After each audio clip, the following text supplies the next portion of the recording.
Hey, everybody, and welcome back to the Power Women in Insurance podcast. My name is Teresa Kitchens, your host, and I am excited today because I have Treell Gorden with me. She hails from Benton, Arkansas, so she's not far from Dallas, where I'm at, and I know that she works directly with Premier Insurance Advisors out of Little Rock. And so I'm excited because she's right in my backyard coming out of Dallas, and I've been through the whole Arkansas area so many times with family in Memphis, and I just feel like we have this little kindred spirit. So I am excited. So Treell, thank you for joining us and welcome to the podcast today. Thank you for having me. Well, I am excited because the way that we connected was, I know that on one of the Facebook groups that we're on, somebody posted out there, hey, anybody know any really strong, amazing women speakers that have a really good message and a really good presence. And so your name popped up multiple times. So then at that point I was like, oh my goodness, I have to reach out to this person and I have to get to know her. So I am pumped because I am excited because we did talk a little bit, your journey, your insurance, journey has been amazing. So why don't we start off with you telling us a little bit about who you are and how you got into insurance?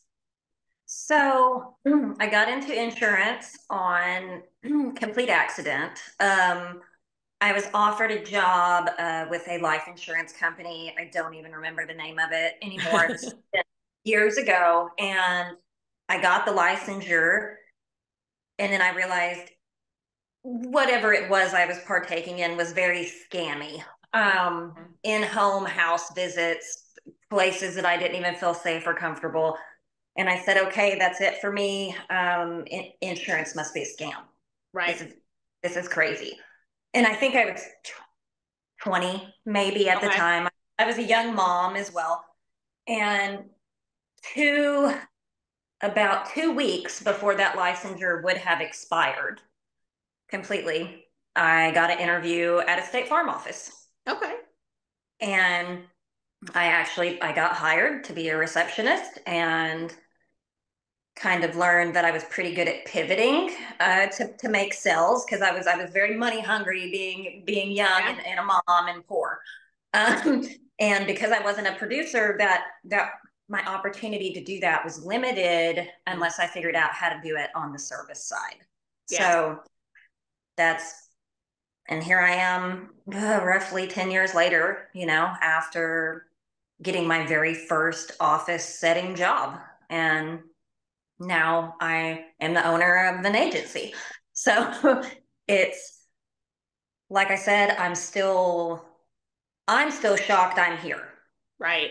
Well, I think you didn't enter this industry, right, to be here forever, more or less to enter into ownership and be able to kind of do a lot of that. And I think sometimes that really throws us off whenever we these amazing opportunities come to us and it's like, okay, well, am I going to stay here? What do I want? What am I doing?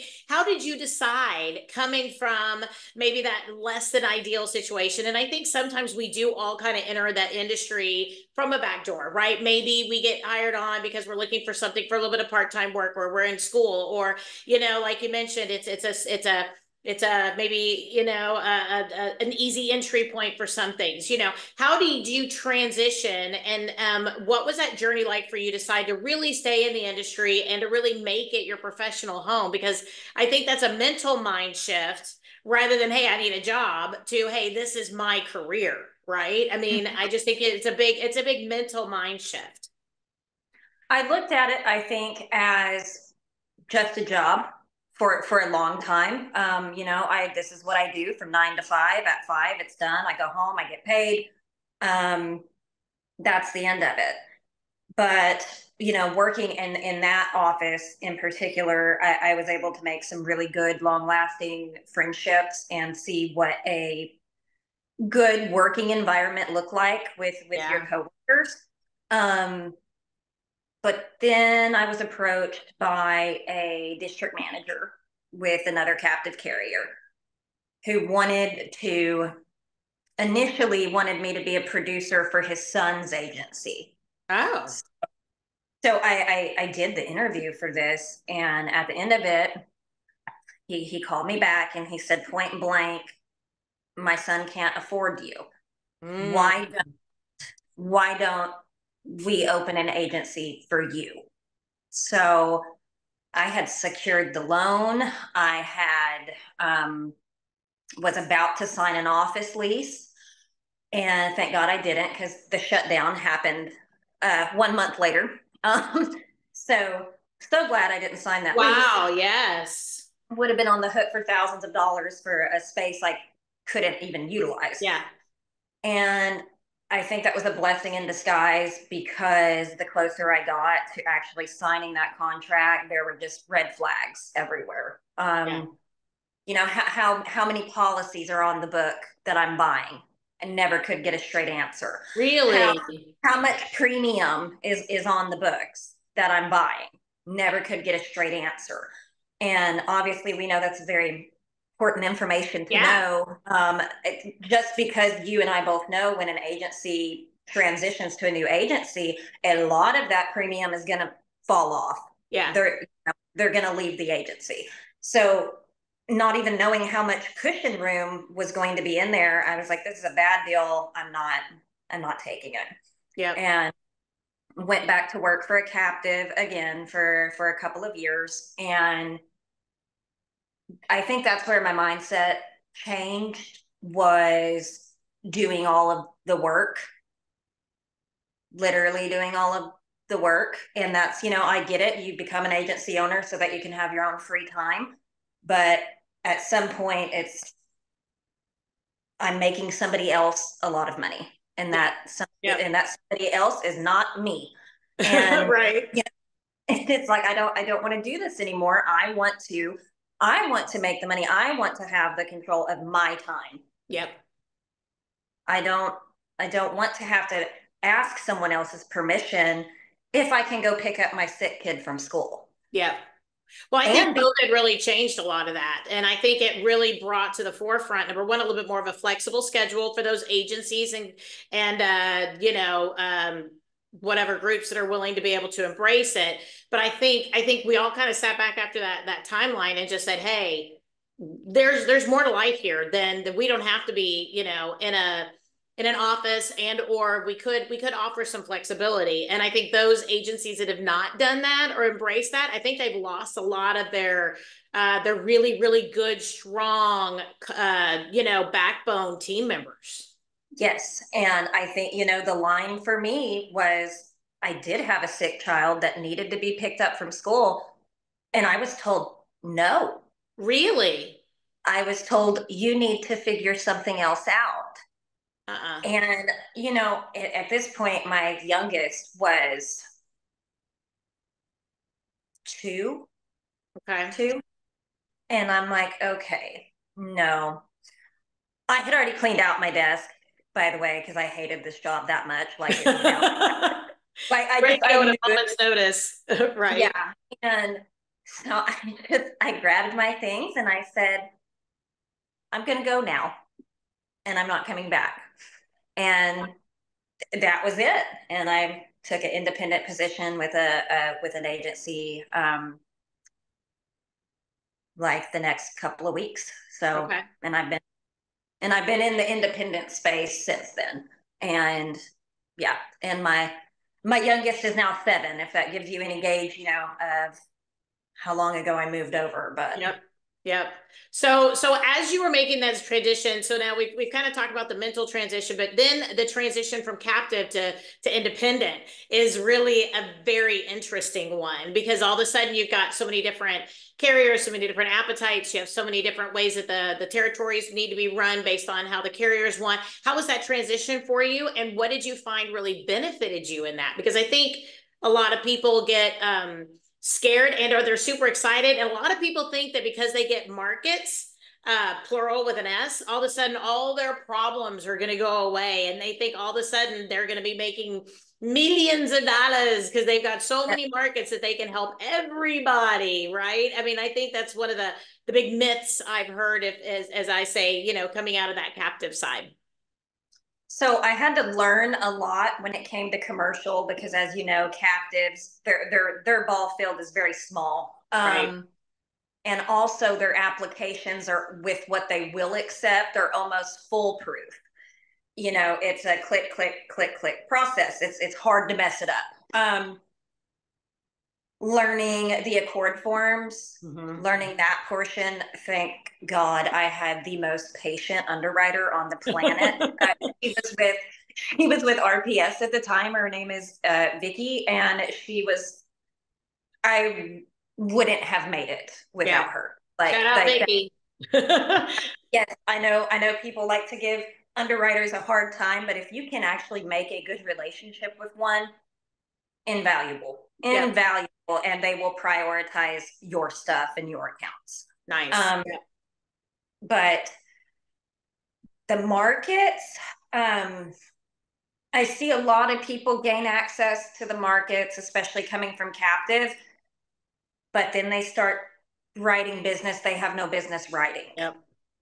because they don't.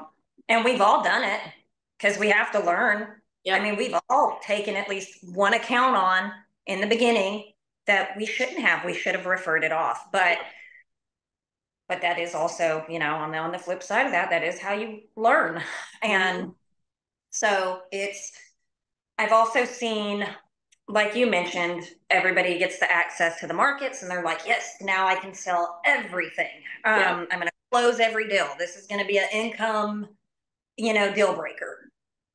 But I see a lot of those people are so bad at managing their own time. Mm. That, and some people just don't do well unless they have somebody right there to tell them, this is when you start work. This is when you go to lunch. This is when you go home. Um, Kind of so like the not, work from home thing, right? Is that a lot of people, for some people, it just doesn't work. For some people, it is fabulous, amazing, and a game changer. And for some people, it is the death nail to their career. I mean, some people Mhm. just need the extra structure. They need a desk separate away from their family or their home or their whatever. And some people, they can balance it all and they can manage it all and they actually are more focused that way. I think, some people, I think the captive culture is wonderful and they have a lot of training and they have a lot of background um, knowledge and mentorship and all that. But when you get out there independent, there is very little of that. Yes. And, when I did it, I was just given logins and passwords, and they were like, go. Really? And I'm like, go? I don't know what I'm doing. Like, Oh, I don't so know how to where? use Where are we any. going? Yeah, I have never used any of these systems before. Wow. So it just took a lot of attention to detail, Yeah. to learn. I still struggle with some carrier websites, but those are the ones that, you have your favorites and you have the ones that aren't your favorites, and you just do whatever you can possibly do to try not to use the ones that you don't like. Yep. Um, True. and so I know that that's another thing. You can have all the markets in the world. You're not going to ever use them all. Yeah. You're not. You're not. You get your go-tos, and once you kind of have those established, unless you have a weird risk, typically you're just going to keep going back to those same comfortable markets that typically fit your needs. Yeah. Yeah. I found that most agencies have between 3 to 5, depending on their markets and kind of what their specialty is. Even in commercial, you have probably 3 underwriters that you just love, and they kind of have their a little bit more specialty markets, a little bit like, this one over here maybe does a little bit more in this arena, or this one likes maybe the harder to place. This one's more this, I'm not maybe standard, not standard.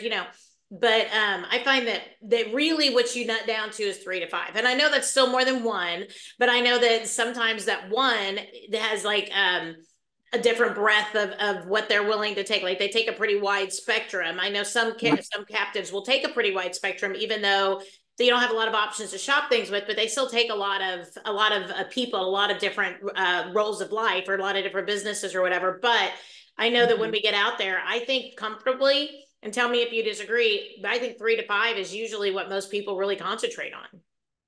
It really is. It really is. And like I said, unless you just get a weird out of the box Right. risk, that's when you're hitting up all the other available ones, trying to see if it's something that they can take.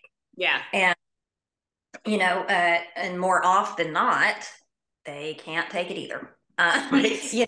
So that's been my personal experience. But one thing I do strongly want to talk about, I will tell you this. Going from captive, like I said, the 9 to 5 thing, I did have this really nice semblance of maintaining my home. Okay. Um, clean house, clean laundry. For all intents and purposes, a lot of the time my last home looked like nobody lived in it because I just kept it so nice and clean. Right. Uh, Turning on the robot vacuum every chance I got, Yep. this is, and when I went independent and started working from home, that's that's when the dumpster fire happened. Yeah. Um, Hard.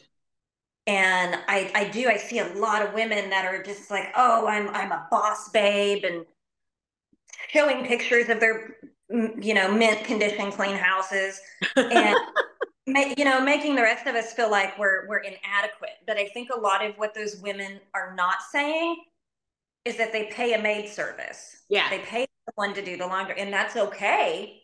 But say that. Just Yeah. say it. Because the rest of us are out here knee deep in laundry, and Yeah. our kitchen is dirty, and it's, especially those of us that work from home, and it's hard to look at it when you're busy Yep. working. It Well, I makes you feel like, think working from home too, like I don't want to go through the mail. I mean, it's stupid stuff mm-hmm. like that. Like, and the mail just kind of piles up because I'm like, I already had to do junk with. I've been on email all day long. I've been doing like, I don't want to. And then it just like finally every once in a while, I just divide it in half. And I tell my husband, you have to go through this half. I'll go through this half. We just got to get rid of some of this stuff. And most of Mm-hmm. it's just spam stuff. It's not a big deal, but it just, I don't want to throw it away because I don't know what it is, but yet it clutters. And it's just, for me, mail is a really big thing. Laundry is a big thing, but my kids are grown, so it's not as big. But for me, it's mail. It's like the never ending pile of mail, and I just tend to put it on my island in the middle of the kitchen in this little like side thing, and it just piles up until I'm exhausted with it. Yeah. I mean, I think everybody has one of those. Yeah. Just the pile on the kitchen counter Yep. where things go to die, and Yeah. then we clean it off like once a month. And so it's truly, though, it's a big mental struggle in feeling like I'm not doing a good enough job, even though the business is growing. My book of business is growing, but the house, it seems like it's always a disaster. Right. And when I legitimately say I don't have time to do it, Right. I don't, not unless I want to stay up, until like midnight when everyone is in bed doing, and occasionally that is what I resort to. Yeah. I end up staying up all night to clean my house, and it is an exhausting cycle. Yeah. Like, it's an exhausting cycle. It also makes you realize that, like, we have too much Yeah. stuff, you know, just Very true. I've done a massive clean out in all of my children's rooms here recently. And I mean, just, but was able to declutter bags and bags and bags of Yeah. stuff that no longer in my house. And that makes me feel a lot better. Yeah. But Well, and I think we need to do that in business sometimes too. So we need to sometimes like clean out like our desks and our office space. And even if we work from home or not, sometimes I just put things off to the side. I don't really deal with them. Sometimes you put things off like running a business that, you can do tomorrow if you have to take care of a client today. But simultaneously, that ends up everything kind of ends up piling up at one point, right? And everything ends up to where you got to be able to dedicate to it. And how have you made the transition from being in sales and growing your book and working from home and having kids and all of these things? And I know that they haven't transitioned, of course, out of those, but with that lifestyle into the conversation of ownership, because that's again another mental shift to be able to make sure. And I know that with that one of the things we've talked about is that every day one of your top priorities is just true authenticity. And I love that you are very, very honest and real about that, because I think as people go through this journey from say, receptionist to sales to then to ownership or management, I think sometimes we think we have to live up to a certain level of something, and then all of a sudden we realize we're playing a game that we don't need to be playing, and it causes more stress. mm-hmm. And I have seen, even right down to, people also think they need to look a certain way, not just Yeah. act a certain way, but they think they need to look a certain way. I've met women who wear fake glasses. Oh, how funny. Because they think it makes them look like And, intelligent or serious or something. and I'm like, that is the dumbest thing I've ever heard, you Yeah. guys. Like, if they serve no purpose, like, what are you doing? What, you're making everyone think you can't see. Like, and I'm like, just, what are we doing here? Um, to each their own, but it's not for me, and I can't keep up any sort of facade of being one person here and one person there, because I'm going to Yeah. mess up at some point, and those are going to come out when they're not Yeah. supposed to. It's much easier to just be me all the time, Yep. and if you don't like it, fine, just stay away. Um, like I'm fine with that. Like I can live with that. Um, because I don't like, and we all know these people that are just completely disingenuine. They Yeah. are not, um, and it's typically those people that are like, oh my gosh, and bless your heart. No, and it gives me the ick. I don't know. Yeah. I don't know how else to say it, but it's right off the bat not to trust those people. And I think when people are not genuine to themselves, then they're never going to be genuine to you. And I cannot play, like I said, play that game, because to me, if I cannot be honest with myself about who I am and bring myself to the table every day, and if they can't do the same thing for themselves, then I mean, if we shortchange ourselves and who we are, then why would we not shortchange other people and what we bring to the table every day for them? And for me, that is a deal breaker in a lot of ways. Like I can handle some social stuff. I mean, don't get me wrong, everybody's got image stuff, but at the same point, like my true deep connections with people are not people that are super image or trying to live up to whatever it is they have in their head that they want to try to make sure that they put off in the world. mm-hmm. Yes, exactly.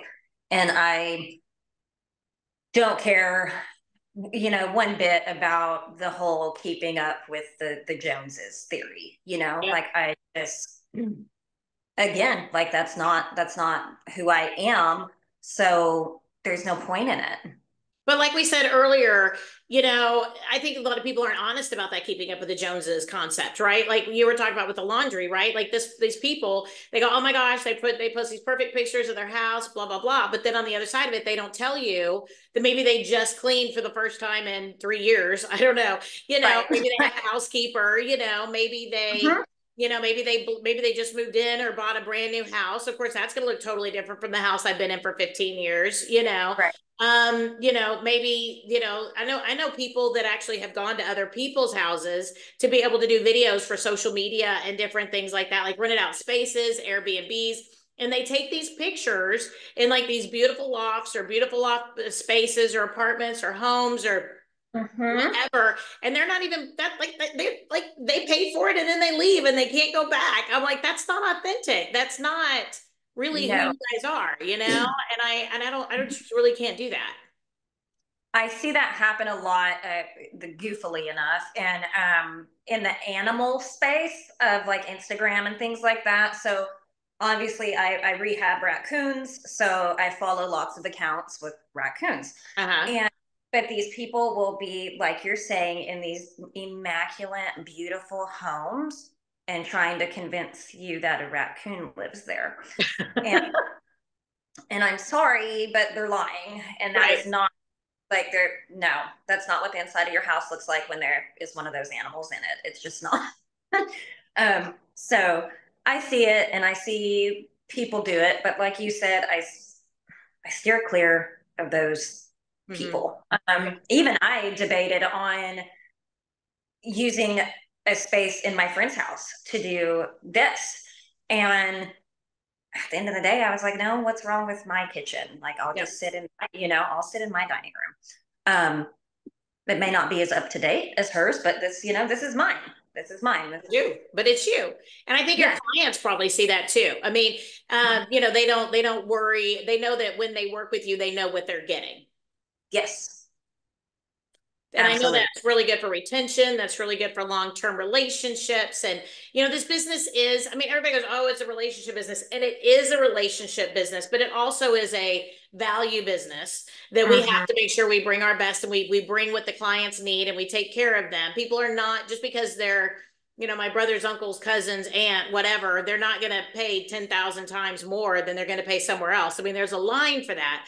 But at the same point, we still have to bring ourselves every day, but we still have to do our very best every day. And I think one really important thing is that we can't compare somebody's beginning of their story to somebody else's maybe end of their story, right? Like I can't compare myself as an agency owner to somebody who's been in the industry or who came from a different background, or who came from maybe they were running a State Farm agency, right, or a farmer's agency or whatever, and they had all this training behind them and they knew all that. Well, then I came in fresh, cold turkey. I had no idea. So my beginning, middle, and end are going to look very, very different from their beginning, middle, and end, just because they come from a different space, a different background, a different training.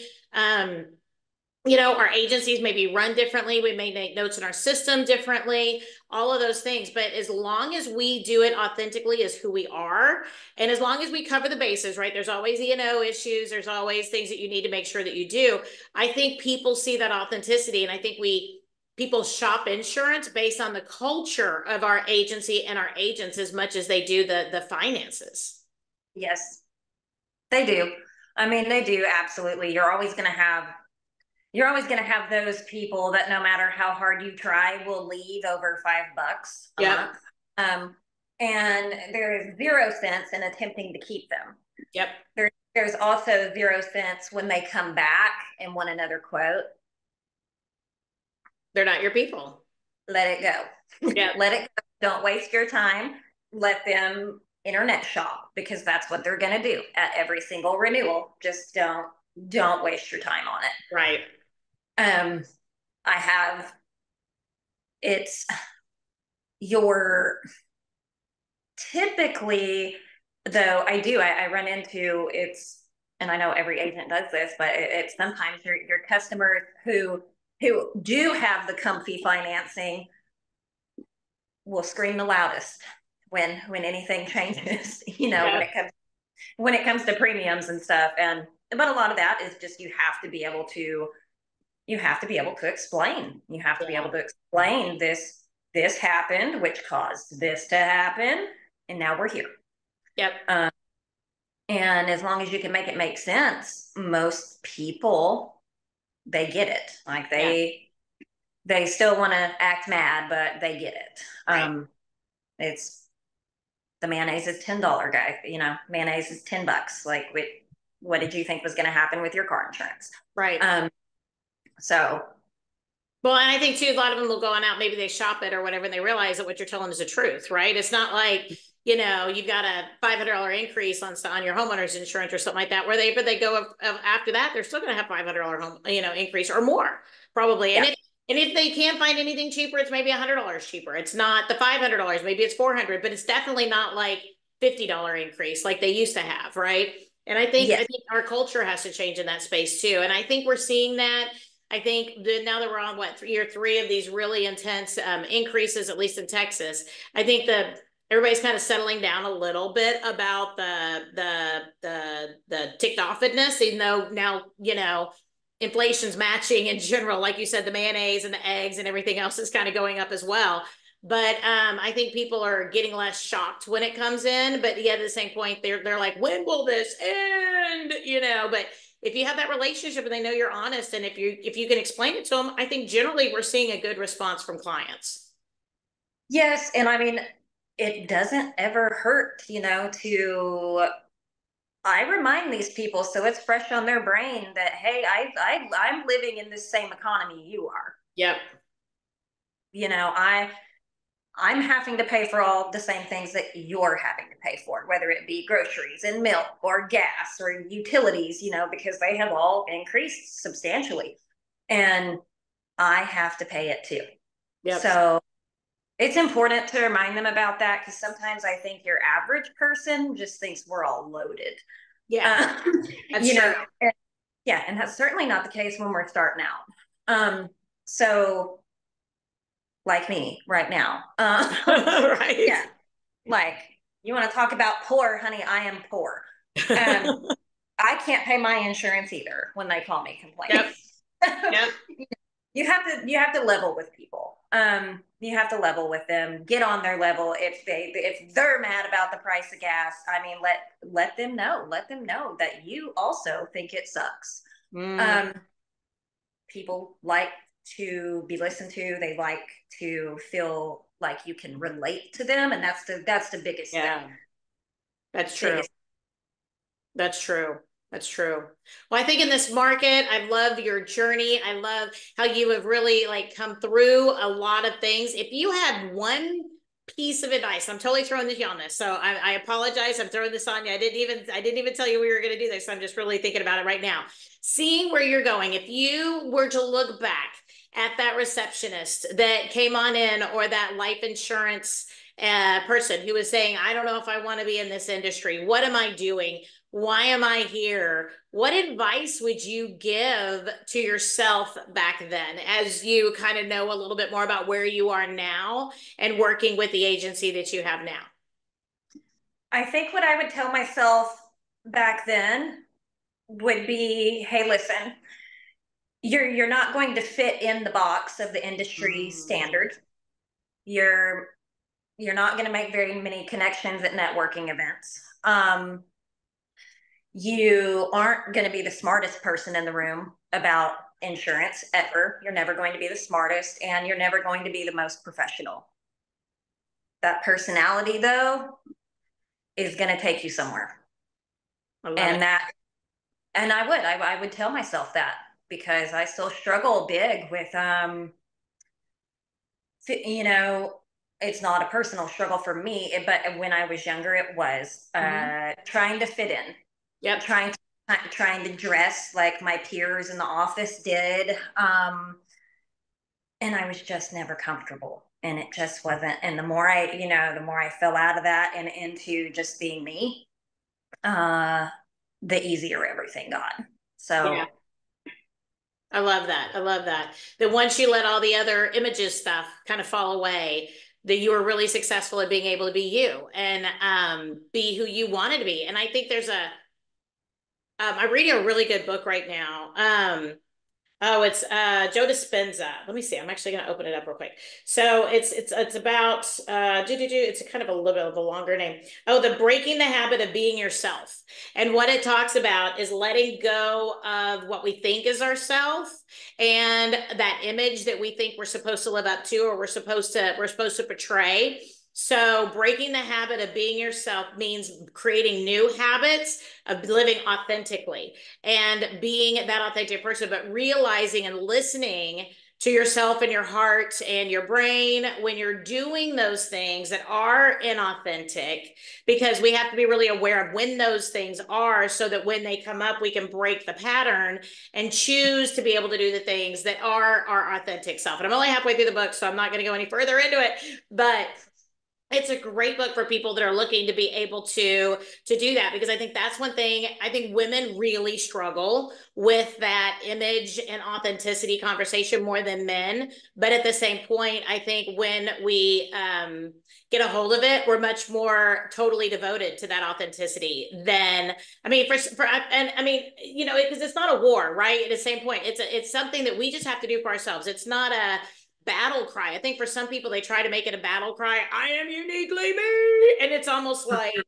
you know, from some movie for gladiators or something, and that's not what it needs to be. It could be you just showing up every single day, authentically you. We don't need to walk around with banners and signs and a full court band telling everybody how authentic we are, right? I think it's just showing up every day, just the same consistent person that we've been historically or we're going towards, because we're not always going to be consistent with our concept of not being image driven. I mean, that's just natural, I think, in some ways. But I think if we just try to gravitate towards that authenticity every day, we become more and more and more attached to that authenticity. And I think it really shows through in what we do. I also think, there are so many people out there that do this is they base their self-worth on what they think other people think about them. Yes. And what the other person thinks about you is none of your business. Yep. That's their business. Um, and who cares? Yep. Who cares? If you're basing how you feel about yourself on the opinions of others, you are always going to feel down, and or you're constantly putting on, like I said earlier, a facade so that you look and act and behave like them, and and whether that be carrying a giant Stanley cup everywhere you go just so you fit in, and Yep. it it's silly. It's Right. silly. Right. Exactly. Exactly. Well, Treell, if people want to be able to reach out to you, if they want to connect with you, talk to you about some of these things, maybe have you, just to pick your brain about things. How can they reach out to you so that they can connect? They can find me on Facebook, and my last name is Gorden, Gorden. And then my email is Treell at premierinsar.com. But that's how I would prefer for people to reach out should they want to chat. I love it. I love it. Well, thank you so much for taking the time to talk to us today. I really, really appreciate it. I know you're busy and it's the middle of the week. It's actually Thursday. We're kind of coming down to the end of the week, but at the same point, it's always nice to be able to take that time away. So thank you so much. I really appreciate you. Thank you for having me. Well, everybody, this has been another amazing episode of the Power of Women in Insurance podcast. If you go check us out on YouTube, I do have my little Ava with me today. She was starting to bark a little bit, and I didn't want to play the game. I actually been gone most of the morning, and she's a little lonely, so everybody can go online and see little Ava. But I did, people check it out. I got a dog over here. So anyway, but thank you guys so much for watching and for listening today. We are on Apple Podcasts. We're on Google Podcasts. We're on iTunes. We're on Spotify. Anywhere that you stream your favorite podcasts. We do have a new episode every single Wednesday. So make sure you check us out. Learn from other women. Reach out to them. Create the community that you want inside this industry, because that will be the key to keeping you long-term, sustainable, rocking and rolling, and ready in this industry, is that community. So we thank you so much for listening, and thanks for joining us.